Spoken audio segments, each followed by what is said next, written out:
Hello, welcome, everyone. How are you all today? Happy Memorial Day. So, if you all are joining in, thank you for joining us on this Memorial Day. If you're spending time with your family and you're checking out the replay, thank you.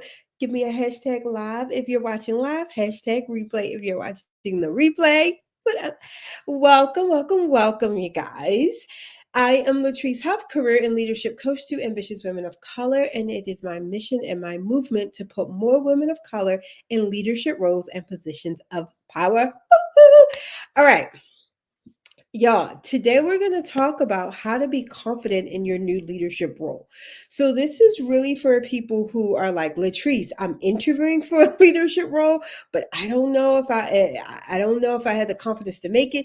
Or if you're like, hey, Latrice, I just got this leadership role. Maybe you're in your first 90 days, first 6 months, even your first year. This is going to be for you. You want to be able to be confident in that role. And let me tell you why confidence is so important, especially in a new role.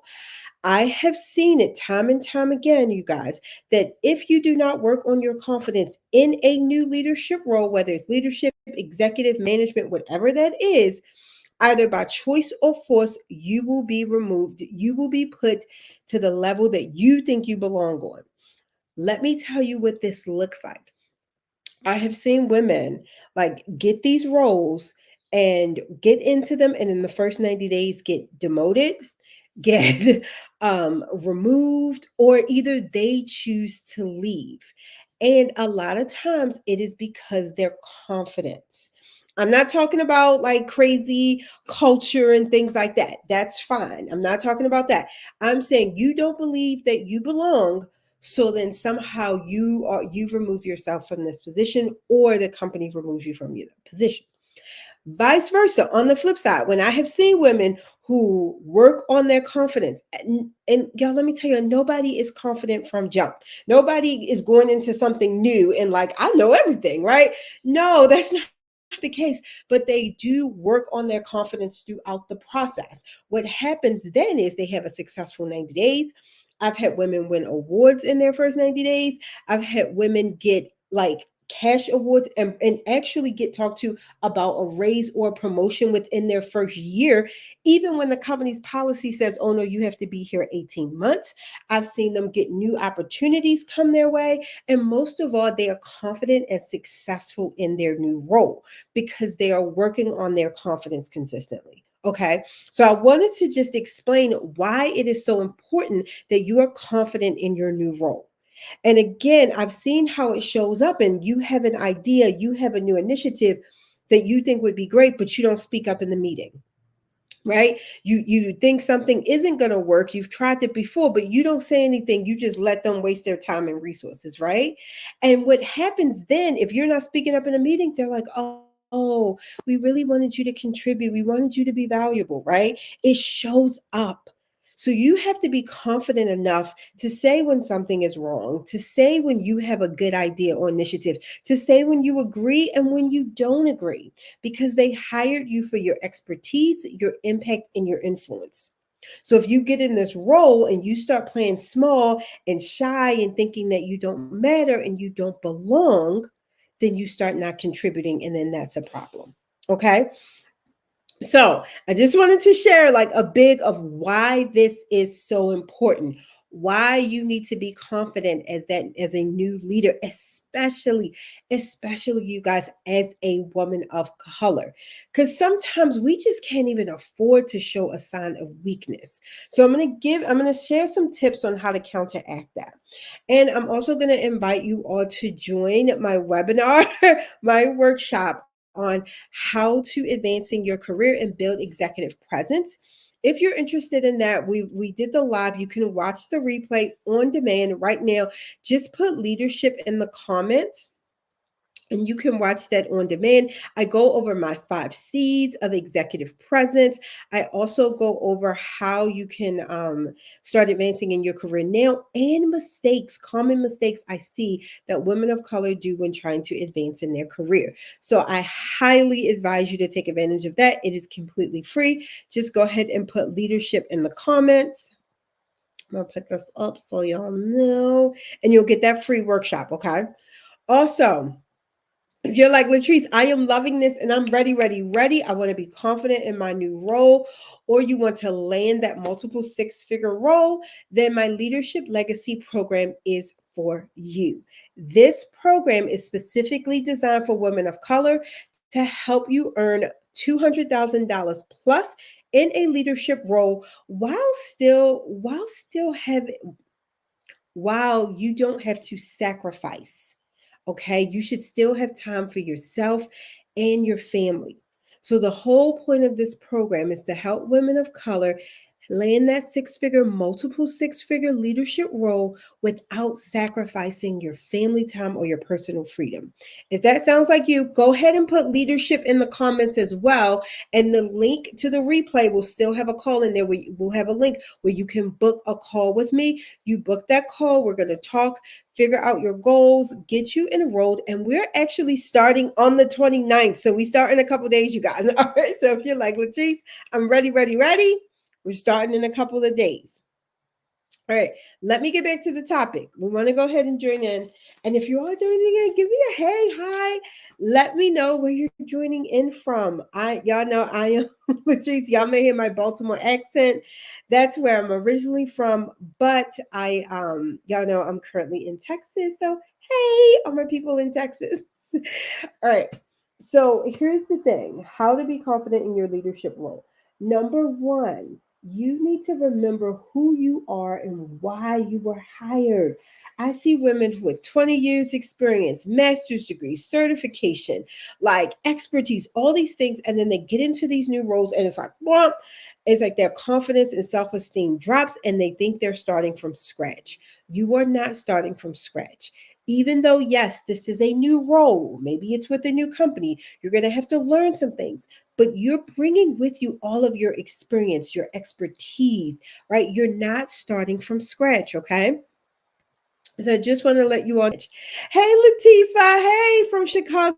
Thank you for joining in this Memorial Day. Hey. I love this profile picture. I might have told you that before. I love your profile picture. I love that picture. All right.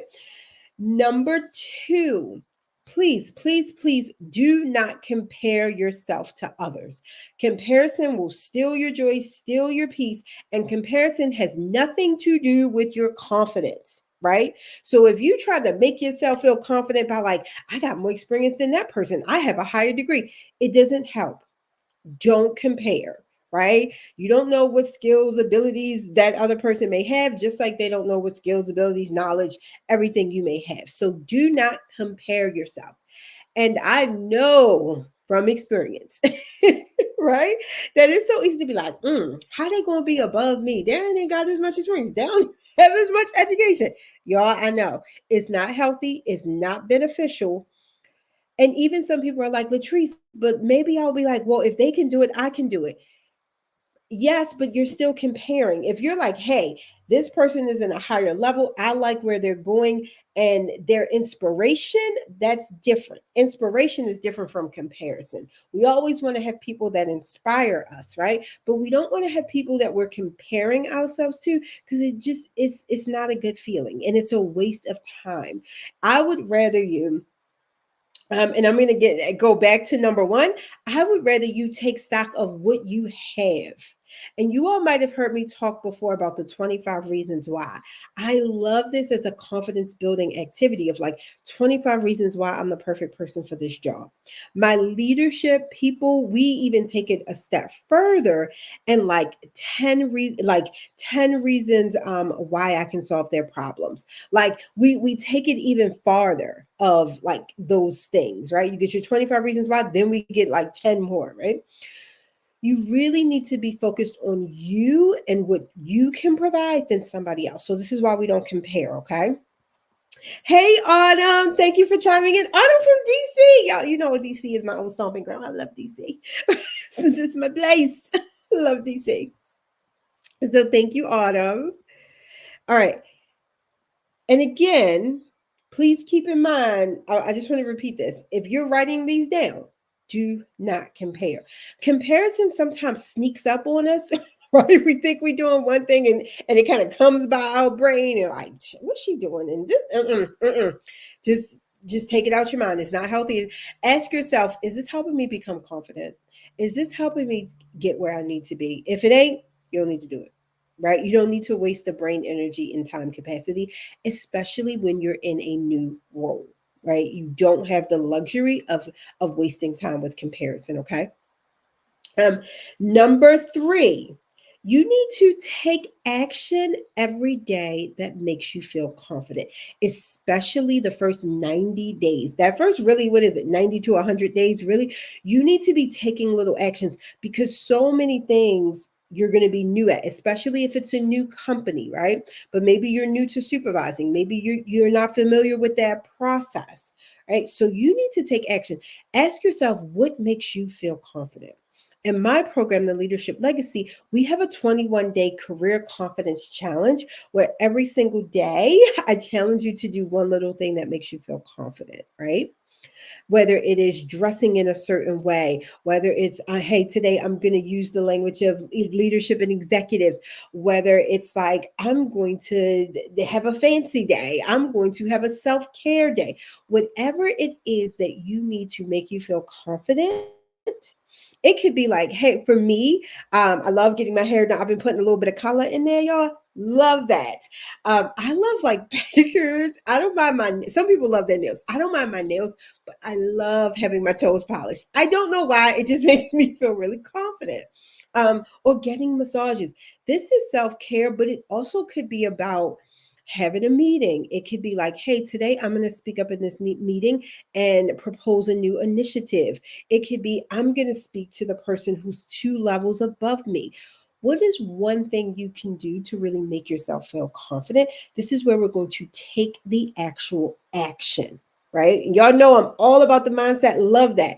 But confidence is a skill that can be built upon, right? So again, it's not either you have it or you don't. It is something that can be improved and built upon, right? So that's why we always want to take some sort of action. And again, if you're like, Latrice, I am loving, loving this. Again, I invite you to join my Leadership Legacy program. That program is designed to help women of color land that $200,000 role plus. I always say, because my clients have gotten 250, 300, but we want at least $200,000 in a leadership role without sacrificing our family time and personal freedom. We still want to be able to have self-care. We still want to be able to travel. We still want to be able to even, I have clients now who are even living abroad. We still want to be able to do these things. But let me tell you, if you are not confident in your new role, you're going to spend so much time trying to prove that you belong. You're not even going to have time for self care, family time, personal freedom. I've seen it because you're so focused on trying to prove yourself and prove that you belong versus just working on your confidence and sharing your expertise and influence. And that's what we want you to do. And that's what you want to do too in these leadership roles. All right. Number four, y'all know I got my notes right here. You want to really make the role your own. When I first became a leader and I first started supervising, I was so nervous to make any changes. And I had said something to my boss one day, and it was like kind of flippant of like, oh, and if we did this, it would do this, and this. And he was like, well, why don't you do that? I was like, and then I was like, oh, I want to move my meeting dates. Like my team and I were meeting on this particular day. And I don't know why or why we started. I think that's when I was meeting with my boss or something. And it just didn't make any sense anymore. Like a lot of things in the company and our schedule had changed. And he was like, you don't need my permission to do that. Just do it. And I was like, oh, I really have to make this leadership role my own. Even now that I have my own business and I have a staff, I really need to make it my own. Right. So even when you get it and you're in your first 90, 60 days, even within your first year, you need to make it your own. Yes, you want to be listening and taking in information and seeing how they do things. But if you see something doesn't make sense, right? Like I think we were meeting on orientation day or something like that, that just was inconvenient for everybody. It just didn't make any sense. And then you can talk to your team, but really make it your own. Like when I was like, hey, I think we should move these meetings. They were like, yes, it's they were like, yes, we all agree. Let's move the meetings, right? So just think about that. How can you really make the role your own? Whether I had one client, she put up like one of her sayings, and she was like, people don't know you. People don't care what you know until they know you care. And she has a whiteboard, and she was like, she put that in her office on her whiteboard. And it's just like a conversation starter. She said people be like, that's so true. She's branding herself, she's making the role her own. She decorated her office. And I've seen people on the flip side who are like, I don't want to change anything. I want to keep everything the same. You can't do that. This is your role now, right? So, yes, we still want to be respectful to the culture and what's there, but in order for you to be confident in this new leadership role, you need to make the role your own. And you can decide how you do that. But usually it's like making some sort of decision, right? And it could be shaking things up a little bit. It's all fine because you're making it your own. And especially if it's going to be the betterment of the team, it's going to make it easier, right? All right. And then number five, is this my final one? I got a bonus one. Number five, seriously, within those first 30, 60, 90 days, even 100, you want to engage your staff, right? If you have a staff, if you're in a leadership role, but you're still an individual contributor, this goes for you too. Who do you have influence over? Who do you have a dotted line to? Who are you going to be working with? You should be meeting with all of those people. Even if you're an introvert, I have people that are like, Latrice, I'm an introvert, or I work remotely. Doesn't matter. You want to have some sort of conversation and be able to connect with the people that you're going to be working with. This will help with your confidence. They will give you so much information. Any questions you have, a lot of times they can answer questions for you that maybe your boss cannot. They can fill in gaps for you. You'll realize, like, hey, maybe you're not the only one who feels this way, who kind of like, oh, I feel a little bit out of place. They could be like, no worries, I felt the same way when I started. But seriously, even if you're not there, people are like, Latrice, I don't need to make any friends. You don't have to make friends, but you do need to make work allies. You do need to have people that trust you and that you can trust. It will help you in those first few days. It will help you become a more confident manager, right? You can put a face and a personality to the email address, but you do want to have conversations with people, okay? If you have a staff, I would meet with each one of them individually, right?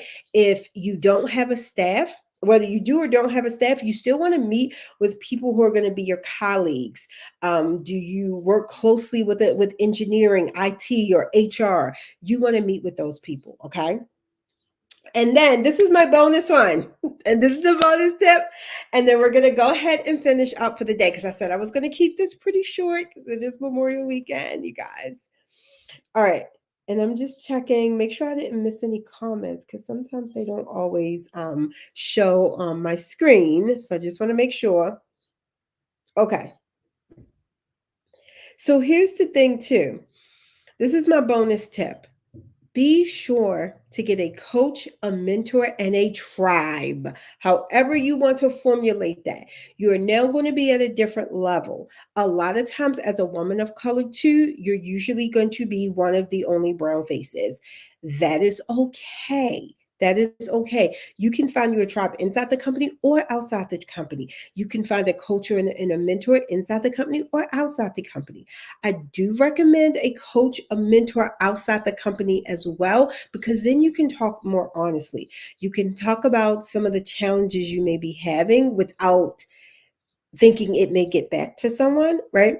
But I highly, highly recommend getting yourself a coach or a mentor, okay? Oh, Anub says, how do you get a coach or a mentor? Well, one, I am a coach, right? You can reach out to me. We can chat with you. But also, when I wanted my first mentor, you guys, I reached out to somebody on LinkedIn. I reached out to a guy on LinkedIn, and he was like, hey, it's so great. Thank you. And he was so nice. He was like, but I don't think I'm the mentor for you. And he referred me to someone else. And she has been she was my mentor for years. She wound up helping me get like my first few clients. She wound up helping me increase in my career. She helped helped me find a coach. Like she did so much for me. I just adore this woman, right? And I just found her on LinkedIn. Like I'm gonna be completely transparent with you, but now there's so many programs. You can go into your industry association. Like if you're in HR, they have SHRM. Project managers have associations. Finance, just about every industry has some sort of association, and usually in that association, they have some sort of mentoring program as well, right? Again, I am a career and leadership coach. If you're like, Latrice, I need some coaching, right? I need help. Seriously, reach out to me. I'll get back to you and we can chat. We can have a phone call and see if it's a good fit. But the reason why I recommend outside of the company, sometimes your company may have an emerging leadership program, a developing leadership program. They may even have like these mentoring programs. What I have found is they don't necessarily serve the needs of women of color. Okay. They are meant to be general and generic on purpose because they want to help and serve as many people as possible. Right. So sometimes the unique needs of a woman of color, I'm not even gonna say sometimes, I'm gonna be honest. About 99% of the times, our needs go missed. I don't think it's on purpose. I think just because they need to look at the needs of the many. So our unique needs of feeling like we don't belong, feeling like we're the only one, feeling like we're not seen, we're not heard. Sometimes it's our internal things of like, I feel insecure in this role. They don't usually touch on those type of topics, and they're usually going to be more focused on like general leadership and how to do a timesheet, how to write somebody up, which is fine. You need to know that too. I'm not saying don't go through it, but it may not be successful for you. And that's what I've found is that when women of color go through these programs, they're not as successful as their counterparts because it didn't serve their unique needs, right? So if you can, I would recommend a coach or a mentor outside of your company. And here's the thing, companies pay for these. I have companies all the time, like my clients have their companies all the time, pay for coaching in their learning and development fund or with their professional development fund, and you get to pay for coaching that way as well. But yeah, definitely, I recommend a mentor and coach because they do different things. Okay, they do different things, they are different. And definitely a tribe. Like as you want to advance, your tribe needs to expand. I've talked about this a little bit before, how some people are like, you need a new tribe. I don't think you need to get rid of the old people that have already been there for you. No, but you do need to expand your tribe. And that's why in my program, the Leadership Legacy, community is a huge part of that. You don't want to be the highest earning person in your tribe, just to be honest, or you don't want to be the only person in your tribe with these big dreams, because then you're going to sound crazy to everybody. You want to be in a tribe where you tell them your big dreams. They're like, girl, that is good. I did that last year. That's what you want, right? Because then they can really help you out and tell you how to get there. All right. If you all have any questions, feel free to put them in the comments. I love it. Thank you. Thank you so much, Autumn. Thank you for sharing your question with us. I really appreciate it. If you all have anything else, any questions or comments, even after we hop off, put them in the chat. I'll still get to them. Okay. All right. You all have a wonderful night. Happy Memorial Day. Bye.